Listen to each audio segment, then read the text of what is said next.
आपके सवाल और आपके जवाब लेकर रूपा हाजिर हो जाती है और आज हमारे साथ हैं डॉक्टर प्रिया, अल्टीमेट आयुर्वेदा की। नमस्कार। नमस्ते रूपा जी। जैसे भी होता है प्रिया जी, हम आपको पकड़ लेते हैं जब विंटर आती है या मौसम चेंज होता है, तो मैंने सोचा अभी समर चल रही है और लोग बहुत परेशान से हो रहे हैं, तो इस मौसम के लिए हमारे देखने वालों को ज़रा कुछ बताइए।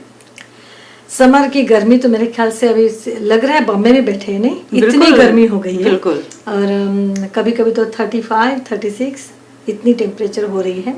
और जैसे ही पीक समर होता है, हीट बॉडी के अंदर बढ़ जाती है। बाहर से भी आपके परिवर्तन की वजह से आपको हीट जो महसूस होती है, तो ज़रूरी है कि आप अपने खाने पीने में तुरंत ही चेंजेस करने चाहिए। क्योंकि आयुर्वेद में जिस तरह से ऋतु काल होता है, यानी आपका जो बाहर का सीज़न जो होता है, सीजनल लाइफस्टाइल जो होती है वो अलग होती है। हर सीज़न में आपको खाने पीने के पदार्थ भी चेंज करने होते हैं। जैसे हम कपड़ा जो है, आप कभी भी समर में जो मोटे मोटे कपड़े जो विंटर में हम यहाँ पहनते हैं, आप देख भी नहीं पाते, आपके शरीर ही खाने लग जाता है। इसी तरह से खाने के पदार्थ भी जब हेवी खाने जो आप विंटर में खा लेते हो, आपका मन भी करता है विंटर में तली हुई चीजें और हेवी खाने खाने की, वो समर में आपका शरीर नहीं मानता है। क्योंकि शरीर को भी हल्कापन चाहिए। और आपके शरीर, क्योंकि जठराग्नि जो है वो समर के इफेक्ट की वजह से इतनी डिफरेंट होती है कि आपको खाने में हर वो ठंडी जो चीज़ें होती है, हल्की फुल्की जो चीज़ें होती है, उसका प्रयोग करना चाहिए। और ख़ास करके जिन्हें मिल्क दूध लेने की आदत है, अगर आप विंटर में गर्म इलायची वाला दूध वगैरह पीने की आदत रखते हो विंटर में, तो समर में आपको ठंडा दूध रोज़ सिरप या रोज़ डाल के, या यहाँ मोगरे के मैंने ज़्यादा नहीं देखे हैं, लेकिन रोज़ वाले सिरप्स देखे हैं। तो जो गुलाब होता है वो बहुत ही अच्छा ठंडक लाता है और समर के लिए अच्छा रहता है। तो एक गुलाब का प्रयोग आप शरीर में दूध के थ्रू कर सकते हैं, तो विच इज़ वेरी कूलिंग। और दूसरा, चंदन के जो इस्तेमाल होता है, चंदन के सिरप्स भी इंडिया में मिलते हैं, यहाँ भी मैंने 1-2 शॉप्स में देखे हुए हैं, उसका भी आप दूध में डाल के इस्तेमाल कर सकते हो।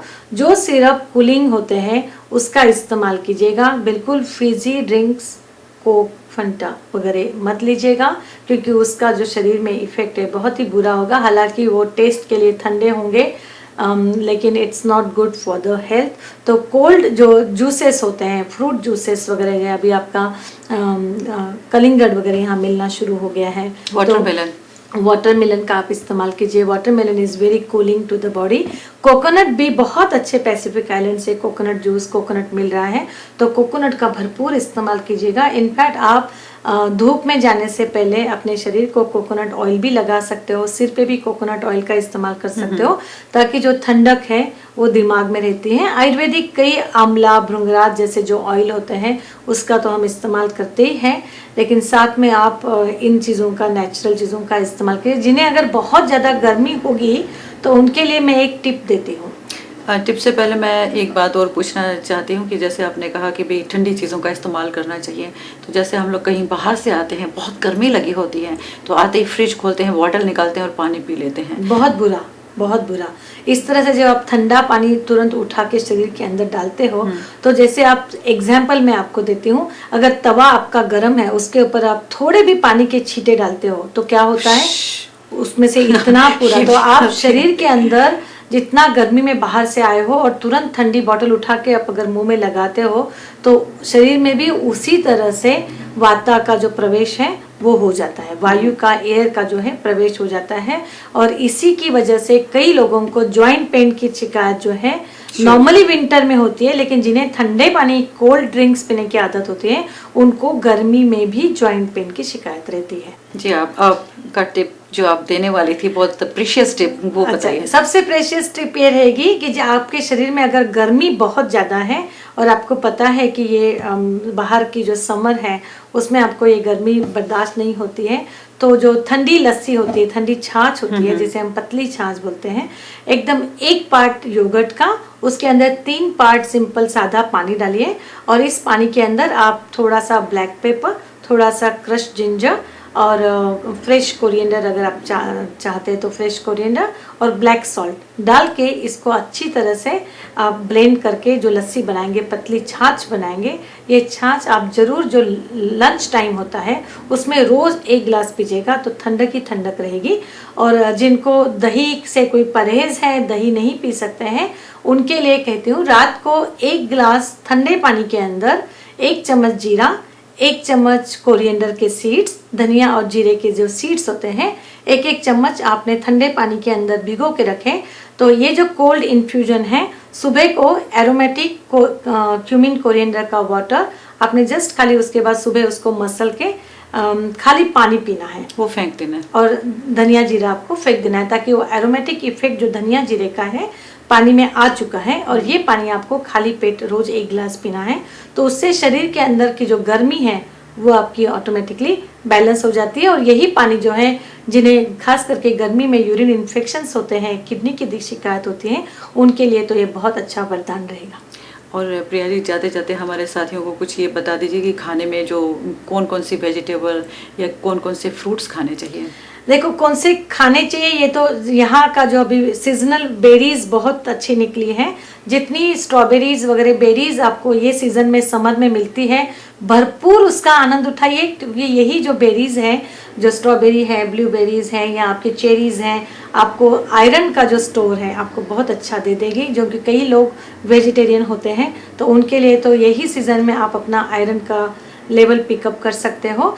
और दूसरा, आप जो हॉट स्पाइसी पंजेंट तीखे खाने हैं बिल्कुल समर में मत खाइएगा। क्योंकि ये जो गर्मी है, हीट है, यही आपके खून को जलाती है और इसी की वजह से आपको एनीमिया जैसी जो प्रॉब्लम्स है वो आ जाती है। क्योंकि खून बनना आसान है, लेकिन उसके साथ में आप इस तरह से अगर हॉट स्पाइसी तीखे खाने खाते हो तो एक साथ उसका जो है नाश हो जाता है। तो आप शरीर को बैलेंस रखने के लिए खाने पीने का भी परहेज जरूर रखिएगा। और लोग बीचों पे जाते हैं तो सन बर्न हो जाता है, उसके लिए भी कुछ बता दीजिए। सन बर्न के लिए तो आप अगर सैंडलवुड का आपके पास ऑयल है तो सैंडलवुड लगा सकते हैं। एलोवेरा का हमारे पास कुछ आयुर्वेदिक सन ब्लॉक है जिसमें एलोवेरा सैंडलवुड वगैरह होता है, उसको आप लगा सकते हैं या सिंपल कोकोनट लगा सकते हैं। और जब भी बीच पे जाओ तो पहले से ही आपने 1-2 दिन से बॉडी को प्रिपेयर कर लो। ठंडी छाछ, ठंडी लस्सियाँ, चंदन मिंदन के सिरप वगैरह पीते रहो ताकि शरीर में पहले से हीट नहीं है। और फिर आप जाके बीच पे एंजॉय करो। लेकिन जब भी बीच पे आप धूप में खेल रहे हो तो बीच बीच में ठंडा पानी जो होता है पीते रहिए और शरीर के ऊपर भी पानी का जो है, तो ताकि ये जो हीट है आपको कैंसर, जो स्किन कैंसर यहाँ न्यूजीलैंड में बहुत कॉमनली हीट की वजह से, सनबर्न की वजह से पाए जाते हैं, वो आपके शरीर में नहीं होंगे। बहुत बहुत शुक्रिया प्रिया जी, हमेशा आप आती हैं, अच्छी बातें बताती हैं। Thank you very much. Thank you very much.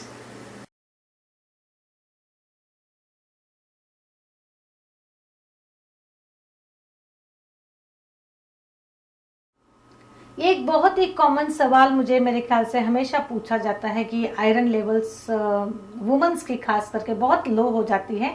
और इसका कारण ये भी हो सकता है कि मेंस्ट्रुएशन जो रेगुलरली आती है, अगर वुमेन्स में एक्सेस ब्लीडिंग हो जाती है तो, और उतना डाइट में अगर उनका आयरन का हाई डाइट नहीं होगा कि जिसमें बहुत अच्छी तरह से हीमोग्लोबिन है, आयरन है, ऐसा डाइट अगर आपके खाने पीने में नहीं आ रहा है तो आपके शरीर में आयरन डेफिशिएंसी, एनीमिया हो सकता है। कई बार ऐसा होता है कि रेगुलरली आयरन सप्लीमेंट्स तो जाती है, आयरन के जो प्रोडक्ट्स है मार्केट में भरपूर मिलते हैं और हर व्यक्ति कहता है कि मैं आयरन की टैबलेट्स तो खा रही हूँ या खा रहा हूँ, लेकिन फिर भी मेरे को हमेशा जब भी ब्लड टेस्ट कर रही हूँ तो मेरा आयरन जो है लो क्यों आता है।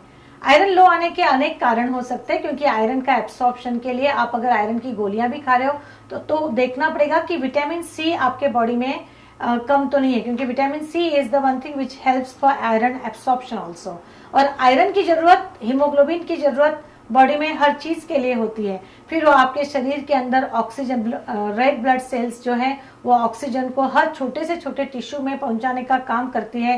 ये सभी वेस्टर्न पॉइंट ऑफ व्यू जब आप उसका इंफॉर्मेशन देखते हो तो आयुर्वेद में हम हमेशा इसका संबंध जो है ओजस, तेजस और प्राणा से करते हैं कि आपके शरीर में जो सटल लेवल के ओजस, तेजस, प्राणा अगर बैलेंस है तो आपका आयरन लेवल जो है वो आपका स्ट्रांग रहेगा। फिर जो भी आप न्यूट्रिशनल वैल्यू वाला खाना खा रहे हो वो खाना आपका बराबर से हजम भी होगा, पचन भी होगा और उसका रूपांतर जो है बराबर आयरन में हो जाएगा। एक दूसरा कॉमन क्वेश्चन मुझे हमेशा लोग पूछते हैं कि क्या आयरन मैंने बहुत ज्यादा अननेसेसरली खाया तो क्या हो सकता है। जब आपके बॉडी के अंदर, एक तो आपको पता होगा जब आप ब्लड टेस्ट करते हो तो डॉक्टर्स चेक करते हैं कि आपकी हीमोग्लोबिन और आयरन की लेवल कितनी है, और दूसरा देखते हैं कि आपका आयरन स्टोर कितना है। ये क्या होता है कि आपके बॉडी में पहले तो आयरन स्टोर अगर आपका लो हो जाता है तो नेचुरली जब आप कोई भी सप्लीमेंट्स खाते हो या आयरन रिच फूड लेते हो तो बॉडी उसको फटाफट एब्सॉर्ब करके आपके बॉडी का आयरन लेवल बढ़ाती है। लेकिन अगर आपका आयरन स्टोर ही बहुत ज्यादा होता है तो नेचुरली बॉडी उसको एब्सॉर्ब नहीं करती है।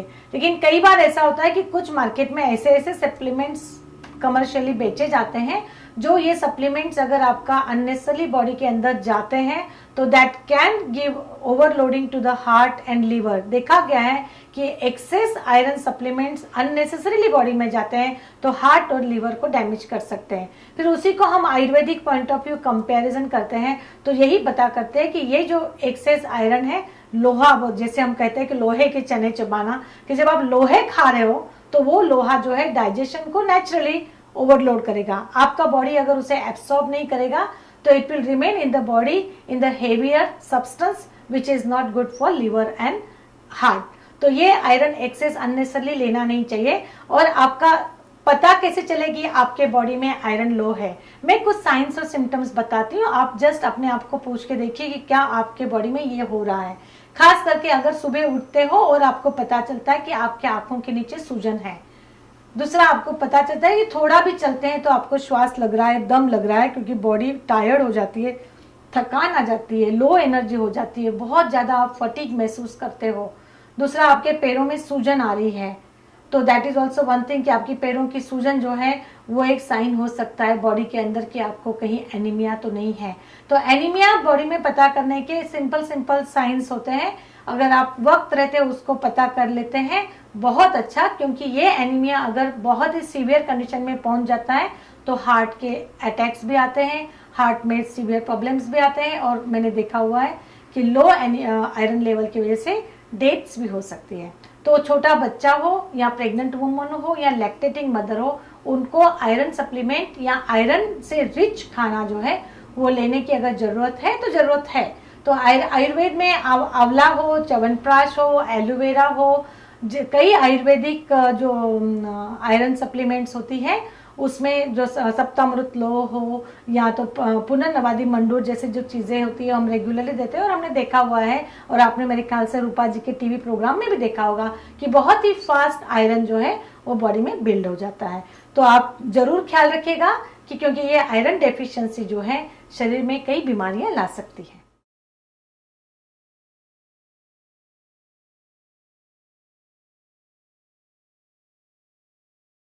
आज से एक बहुत ही इम्पोर्टेंट टॉपिक के ऊपर हम बात करना शुरू कर रहे हैं, वो है न्यूट्रिशन के ऊपर।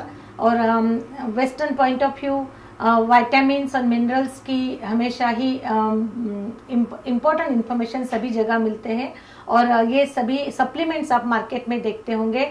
और लोगों का एक कॉमन क्वेश्चन होता है कि क्या ये सप्लीमेंट्स लेने चाहिए, नहीं लेने चाहिए। मैं आयुर्वेदिक पॉइंट ऑफ व्यू आप इसका एक बहुत ही अच्छा एक्सप्लेनेशन देना चाहूंगी कि किस तरह से ये न्यूट्रिशन का जो कॉन्सेप्ट है आयुर्वेद में कैसे एक्सप्लेन किया गया है।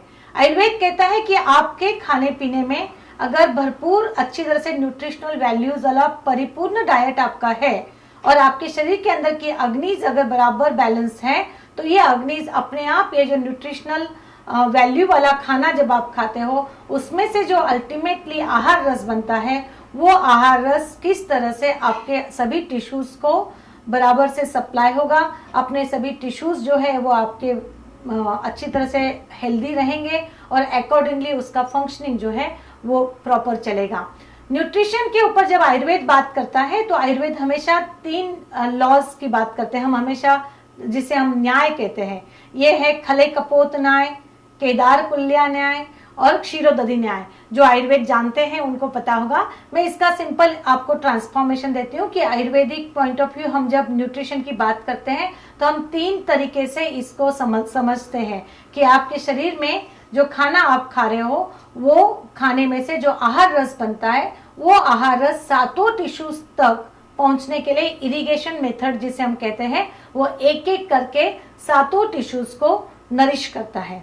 या दूसरा होता है कि आपने अच्छा न्यूट्रिशनल खाना खाया, उसमें से जो आहार रस बना, इस आहार रस में से हर वो धातु, वो रस रक्त हो, मांसमेद हो, अस्थि मज्जा हो या शुक्र हो, वो धातु अपना अपना न्यूट्रिशनल उसमें से क्या है उस चीज को चूज करके ले जाता है।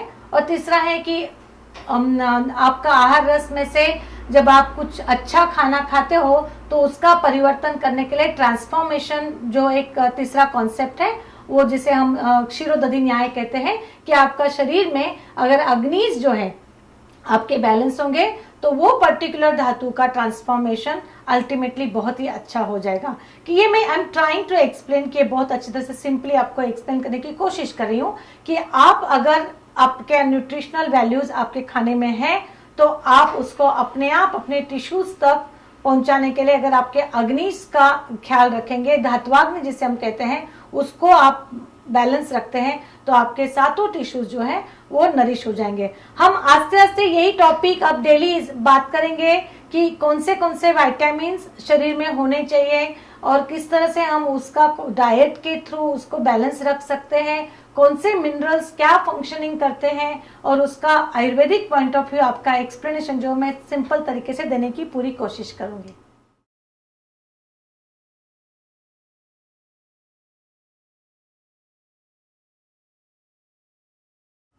शरीर में कई मिनरल्स की जरूरत तो होती है और इसमें इम्पॉर्टेंट मिनरल्स जो हैं वो कैल्शियम है, आयरन है, जिंक है, मैग्नीशियम है, कॉपर हो, या ये सभी जो मिनरल्स हैं आपके बॉडी के लिए बहुत ही अच्छे होते हैं। आज मैं बात करना चाहती हूँ कैल्शियम के ऊपर कि मेरे ख्याल से सभी को पता है कि बच्चों में खास करके कैल्शियम की ज़रूरत बहुत ज़्यादा होती है क्योंकि उनके बोन्स के जो डेवलपमेंट है, डेवलपमेंटल जो पीरियड होता है उसके लिए कैल्शियम की इम्पॉर्टेंट ज़रूरत होती है। दूसरा, अगर प्रेग्नेंट वुमेन्स हैं तो उसमें कैल्शियम की ज़रूरत है। नॉर्मल इंसान को भी अपने बोनी टिश्यूज़ के लिए तो कैल्शियम चाहिए, लेकिन कैल्शियम का जो बॉडी के अंदर इफेक्ट है वो ब्लड क्लॉटिंग हो या आपके शरीर के अंदर के हार्ट के फंक्शन हो या आपके नर्वस सिस्टम हो या बोन्स का ये हो या मसल्स का फंक्शनिंग हो, सभी चीज़ में कैल्शियम की ज़रूरत पड़ती है। अभी कैल्शियम जो है आपके बॉडी के अंदर आप डाइट के थ्रू तो ले ही सकते हैं। अगर आपका खाना पीना भरपूर डेयरी प्रोडक्ट्स जो दूध से बने हुए पदार्थ होते हैं उसमें कैल्शियम तो होता ही है, इसीलिए बच्चों को भरपूर दूध दिया जाता है। लेकिन कई बार ऐसा होता है कि कुछ बच्चों में डेयरी प्रोडक्ट्स की एलर्जीज आ जाती हैं या उनको इंटॉलरेंस आ जाता है, तो उनमें वो कैल्शियम जो है उनको नॉनवेज के थ्रू बोन्स के जो मीट होता है उसके अंदर बहुत अच्छी तरह से बोन्स वगैरह का जो सूप होता है, पाया सूप वगैरह जिसे हम कहते हैं, वो दिए जाते हैं तो ताकि उनमें कैल्शियम जो है वो आ ही जाता है। नट्स खास करके आप सनफ्लावर सीड्स हो या तो बादाम हो या आलमंड्स वॉलनट्स हो, इसको सोक करके जब आप देते हो तो उसमें के थ्रू भी बच्चों को कैल्शियम जो है वो जाता है। कई खाद्य पदार्थों में जो आपको लिस्ट दिख रही है उसके थ्रू आप कैल्शियम जो है वो ले सकते हैं। लेकिन ये कैल्शियम जो है अगर डेफिशिएंसी हो गई तो इस कैल्शियम की वजह से थोड़ा सा भी अगर आपके बॉडी के अंदर कैल्शियम लो हो जाता है तो मसल्स में क्रैम्प्स तो आते ही है, बोन्स की ग्रोथ जो है वो रुक जाती है और आपके बॉडी में कई बार हमने देखा गया कि कैल्शियम डेफिशिएंसी होती है तो आपको इपिलेप्सी के अटैक आ जाते हैं या आपका बॉडी का जो फंक्शनिंग है वो नॉर्मल नहीं चलता है, ब्रेन में कुछ प्रॉब्लम्स आ जाते हैं। ये कैल्शियम डेफिशिएंसी की वजह से आपको रिकेट्स जिसे हम मुर्दूस कहते हैं वो हो जाता है। तो कैल्शियम का एब्सॉर्प्शन के लिए विटामिन डी, मैंने पहले भी कहा है विटामिन डी बहुत जरूरी होता है बॉडी के लिए। तो विटामिन डी का जो एब्सॉर्प्शन बॉडी में अगर कैल्शियम का एब्सॉर्प्शन करना है तो उसके लिए विटामिन डी चाहिए और विटामिन डी आपको मिलता है सन के जो रेज होती हैं। आप अगर अर्ली मॉर्निंग का जिसलिए नए बच्चों को, शिशुओं को आपको पता होगा कि थोड़ा मिनट सही लेकिन धूप में जरूर रखते हैं ताकि उनके जो बोन्स है वो भी स्ट्रांग हो जाते हैं और विटामिन डी भी उनको मिल जाता है। तो ये कैल्शियम की जो बॉडी के अंदर ज़रूरत होती है।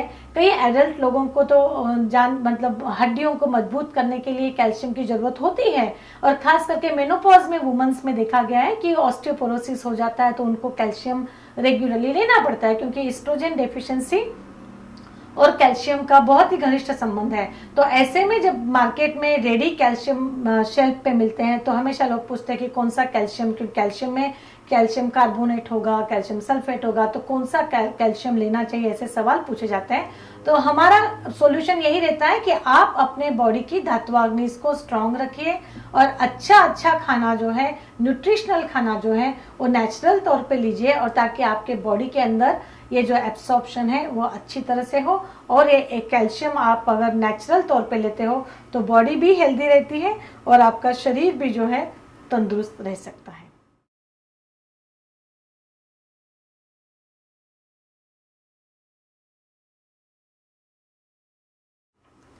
हमेशा ही मार्केट में मैंने देखा हुआ है कि जब भी आप मॉल्स में जाओ या किसी भी फार्मेसीज में जाओ तो भरपूर विटामिन्स मिनरल्स का भंडार वहाँ रहता है, और हमेशा मुझे क्लाइंट्स आके पूछते हैं कि ये फलाना आयरन सप्लीमेंट है या मैग्नीशियम है या जिंक है या सेलेनियम है, उनको लेना चाहिए कि नहीं लेना चाहिए।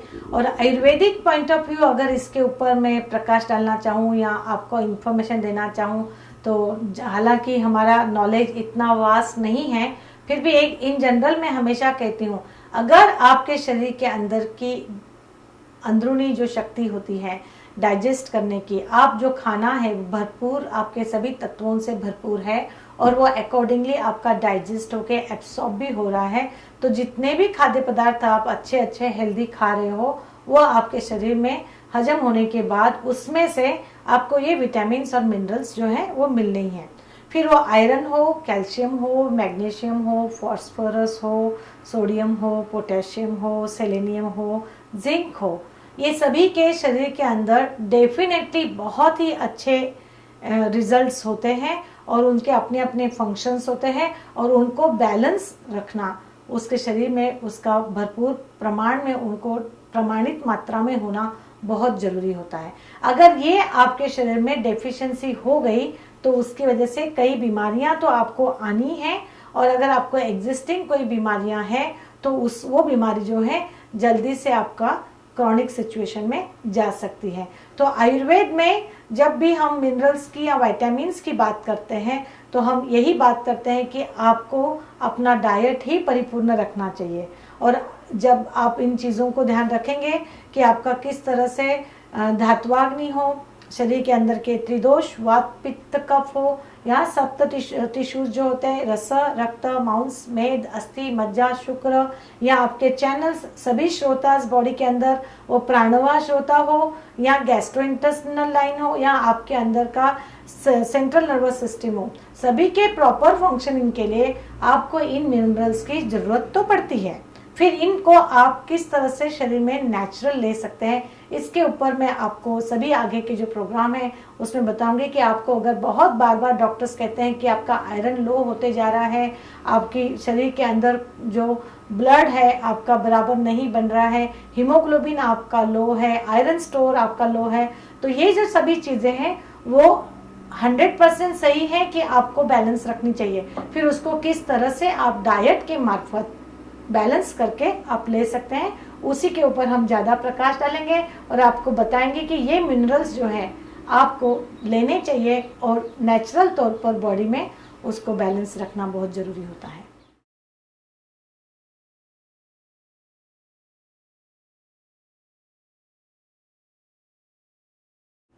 आयुर्वेद में एक बहुत ही इम्पोर्टेंट चैप्टर है जिसे हम कहते हैं विरुद्ध अन्न। पर्टिकुलर विरुद्ध अन्न यानी अपोजिट फूड्स होते हैं। कुछ फूड के जो कॉम्बिनेशंस होते हैं वो आयुर्वेद में बताए गए हैं कि not good for your health, या ये शरीर में अगर आप जाने अनजाने खा लेते हो या रेगुलरली खाते रहते हो तो उससे लॉन्ग स्टैंडिंग में एक पर्टिकुलर प्रकार का टॉक्सिन्स जिसे हम आमा कहते हैं, विष पदार्थ होता है, ये क्रिएट होता है। और ये बहुत ही सटल शार्प टॉक्सिन जो होता है वो डीप टिश्यूज में जाने के बाद में कई बड़ी बड़ी बीमारियां, सिंपल विटिलिगो जिसे हम ल्यूकोडर्मा सफेद दाग कहते हैं वो हो, या कैंसर हो, या और भी कोई दूसरी बीमारियां हो, वो ला सकता है। ये विरुद्ध अन्न यानी अपोजिट फूड जो होते हैं वो किसे कहा जाता है और आप क्यों उसे नहीं लेना चाहिए? क्योंकि ये विरुद्ध अन्न यानी सिंपली अगर जिस दिन आप दूध ले रहे हो उसी दिन आपको फिश यानी सी फूड जो होता है नहीं लेना चाहिए। ये मेरे ख्याल से सभी घर में दादी माँ बताती है या सभी को पता ही होता है। जिस तरह से ये एक चीज आपको पता है वैसे इसी तरह से कई दूसरी चीजें हैं जो मैं आपको बताना चाहती हूँ। आयुर्वेद में बताई गई है कि मिक्सिंग नहीं करनी चाहिए। अभी जैसे दूध और फिश नहीं लेना चाहिए उसी तरह से योगर्ट यानी दही और फ्रूट मिक्स नहीं करना चाहिए। उसका एक कारण ये भी होता है कि योगर्ट के अंदर लैक्टिक एसिड होता है और फ्रूट्स के अंदर अपने अपने particular depending on the fruit उसके अंदर कुछ एसिड्स होते हैं। तो इस तरह से जब आप कॉम्बिनेशंस करते हो तो इट इज नॉट गुड। जैसे दूध फट जाता है खट्टी चीज डालने के बाद, उसी तरह से ये जब चीजें आप मिक्स करके पेट में डालते हो तो पेट के अंदर के भी एसिड्स एंजाइम्स उसमें मिक्स हो जाते हैं and it ultimately creates fermentation और कुछ ऐसे पदार्थ उसके विष पदार्थ क्रिएट होते हैं जो बॉडी के लिए बहुत ही हानिकारक होते हैं।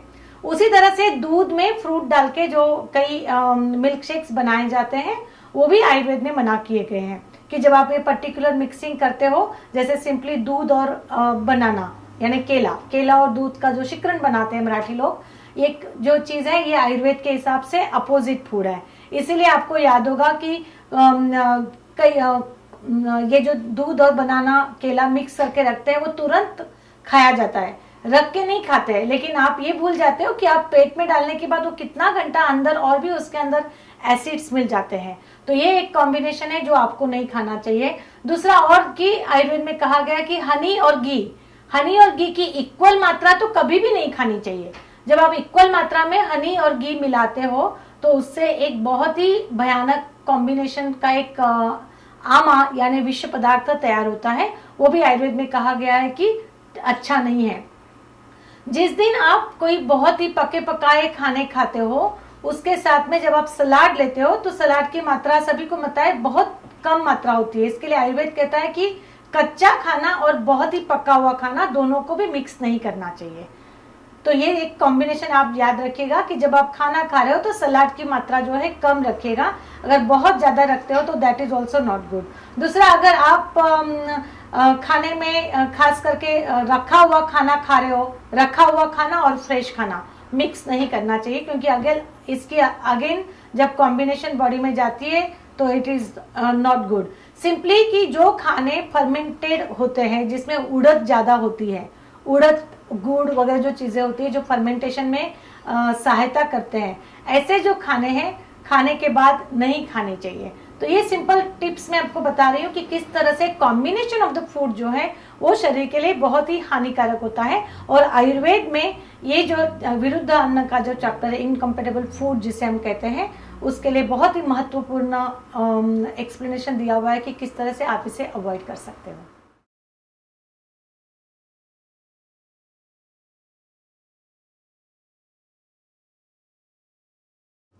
मिनरल्स में magnesium is very important mineral. आपने देखा होगा कि मैग्नीशियम और जिंक के सप्लीमेंट्स मार्केट में होते हैं और ये मैग्नीशियम जो है नेचुरली बॉडी के लिए बहुत ही अच्छा होता है।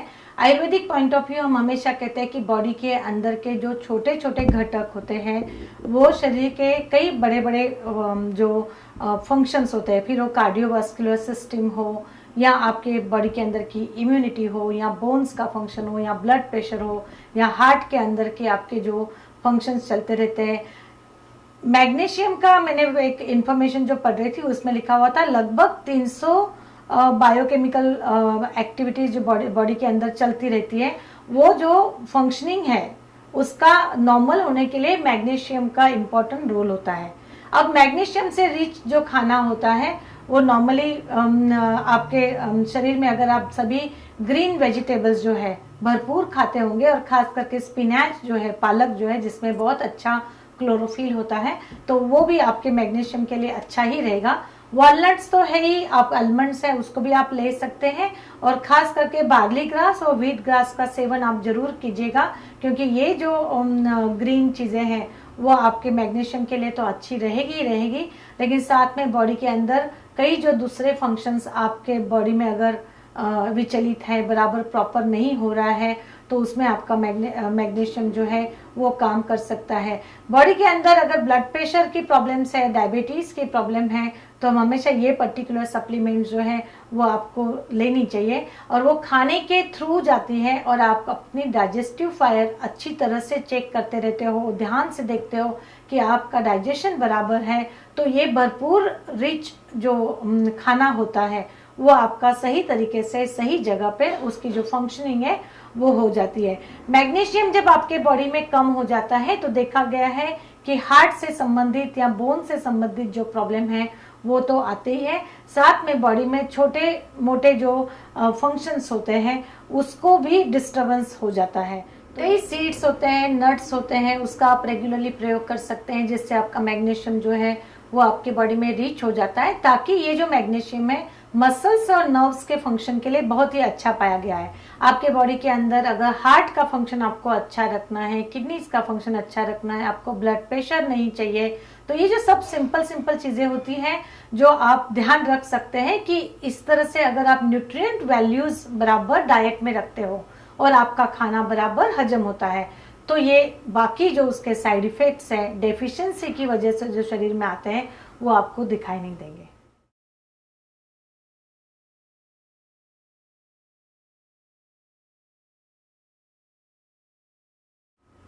जब मिनरल्स की बात आती है तो जिंक का बहुत ही इम्पोर्टेंट रोल सभी को पता है कि बॉडी के अंदर जिंक जो है वो प्रमाणित मात्रा में डाइट के थ्रू जाना चाहिए, और कई बार ऐसा होता है कि पता ही नहीं होता है कि ये जिंक डेफिशिएंसी की वजह से बॉडी में हो रहा है।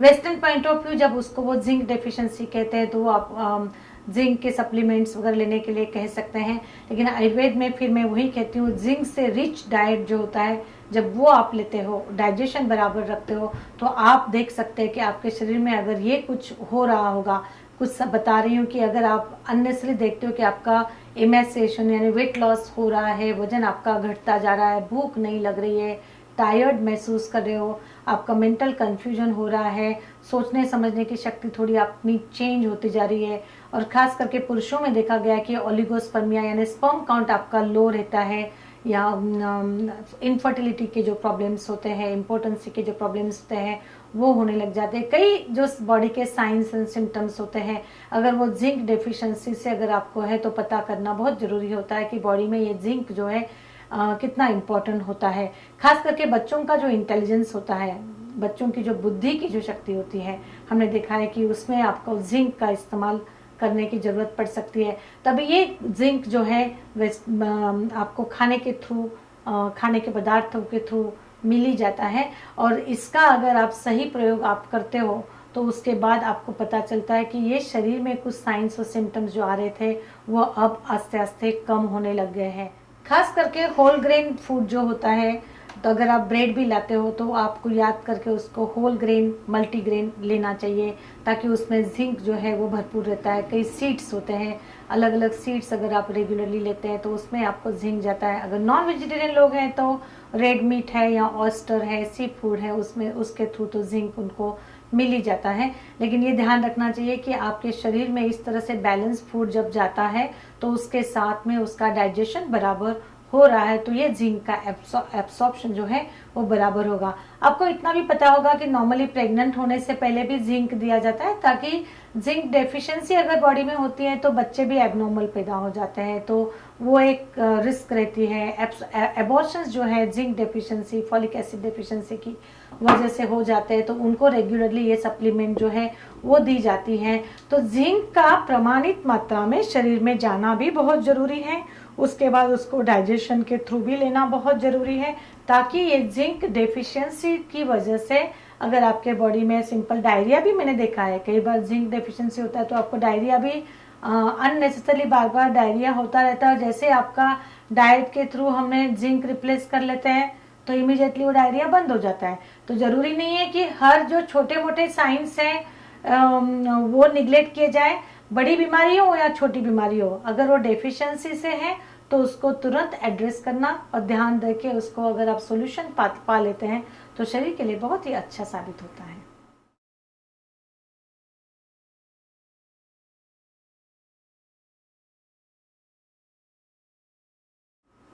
आयुर्वेदिक विटामिन्स और मिनरल्स के बारे में जैसे कि मैंने पहले भी कहा कि आपके शरीर के अंदर जब तक आपके अग्निज जो होते हैं, धात्वाग्नि हो या जठराग्नि हो, आयुर्वेद में 40 अग्निज के बारे में हम बात करते हैं।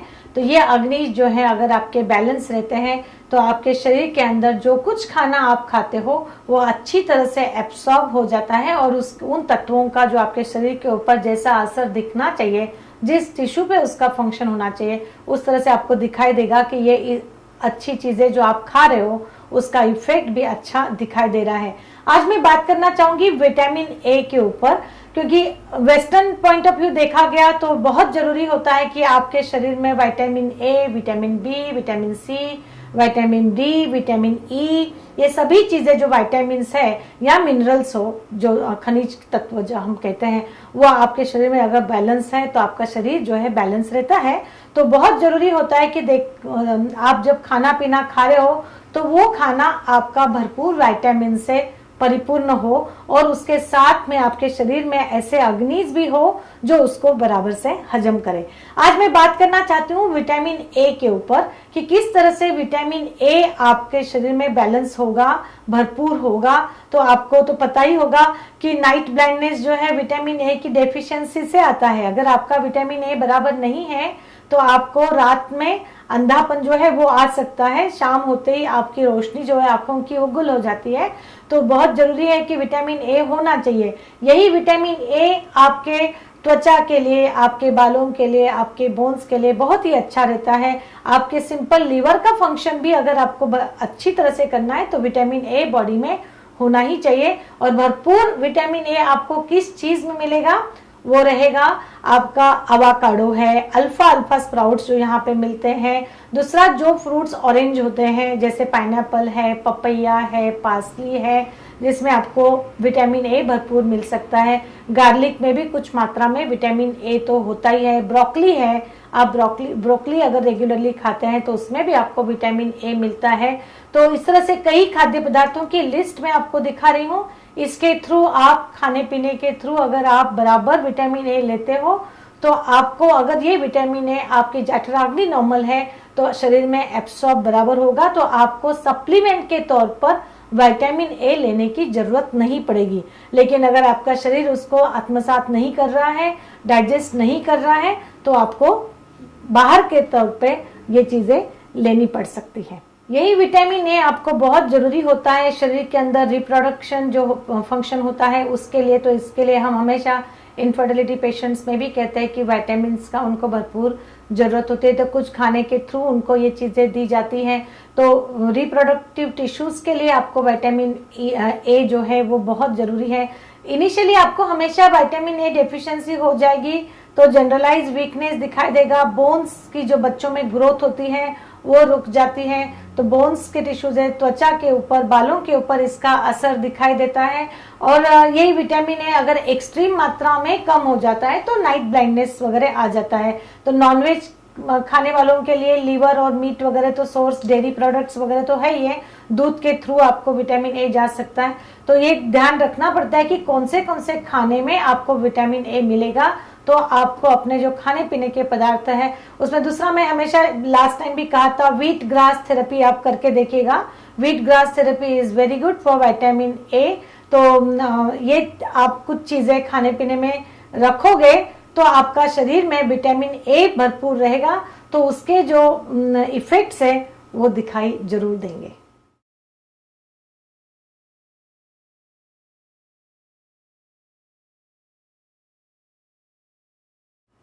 अब जबकि समर आ रहा है न्यूजीलैंड में तो सभी ने अपने गियर्स डाल दिए हैं कि समर में किस तरह से हमें 2-3 महीना एंजॉय करना है।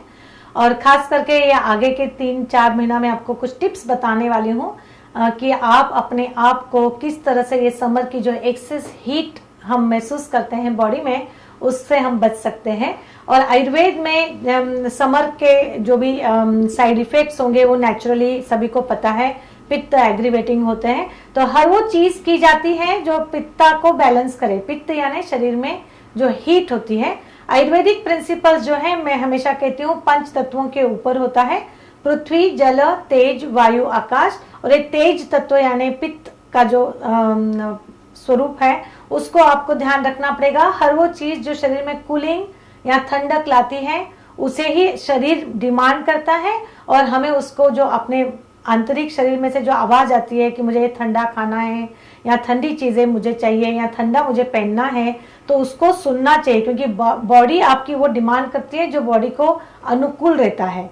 बाहर का वातावरण अगर आपके शरीर के प्रतिकूल है, यानी बाहर का वातावरण बहुत ज्यादा हीटिंग है, तो अकॉर्डिंगली आपको तुरंत अपने कपड़े वगैरह जो है वो कूलिंग कॉटन के पतले जो होते हैं, जिसके हवा जो है पास ऑन होने के लिए इजी हो जाता है, ताकि आपके शरीर में से जो पसीना निकलता है वो कहीं ब्लॉक ना हो जाए, क्योंकि it is very important for us to know हम क्या पहनते हैं और उसी तरह से क्या खाद्य पदार्थ हम खाते हैं।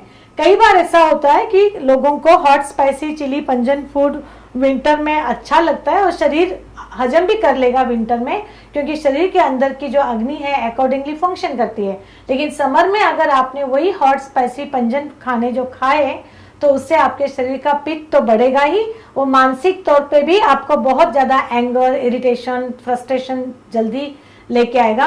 तो जरूरी रहता है कि आपको देखना कि आप अगर प्राणायाम भी करते हो, तो हम समर में नॉर्मली सभी पेशेंट जो हमारे पास आते हैं उनको हम शीतली, शीतकारी, दंतकारी जो प्राणायाम होते हैं जो ठंडक बॉडी में लाते हैं वो सिखाते हैं, ताकि आपके शरीर की एक्सेस हीट जो है वो वातावरण में चली जाए और आपका शरीर जो है ठंड रहे।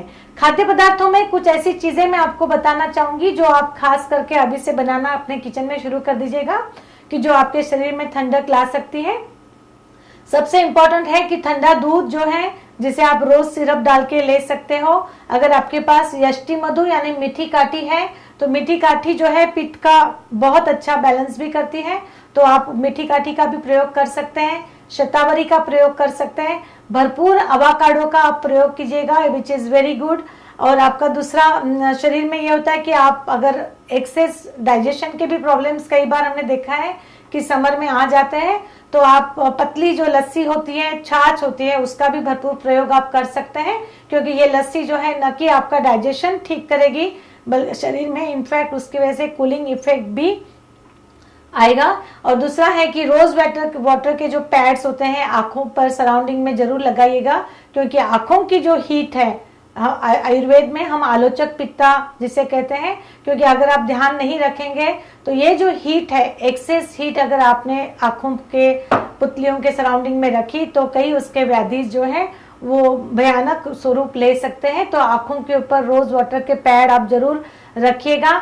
और दूसरा है कि मन को शांत रखने के लिए ठंड वातावरण, जैसे कि समुद्र के किनारे थोड़ा टहल लेना या ग्रीन ग्रास के ऊपर चलना बहुत जरूरी होता है, जो शरीर के लिए आपका बहुत ही कूलिंग इफेक्ट लाएगा। तो इस तरह से मन, आत्मा, शरीर को ठंडक और शांत रखना समर में बहुत ही इम्पोर्टेंट कहा जाता है। देखा गया है कि समर में खास करके जिन्हें स्किन की प्रॉब्लम्स होती है, पिंपल्स की प्रॉब्लम्स होती है, तो क्योंकि सीबम जो है शरीर के अंदर से जो सिबेसियस ग्लैंड्स होती है उसके सिक्रीशंस बढ़ जाते हैं हीट की वजह से, तो त्वचा के ऊपर उसका जो क्लॉगिंग है, पोर्स के ऊपर उसका अगर आप साथ में अगर डर्ट भी आ गई, डस्ट भी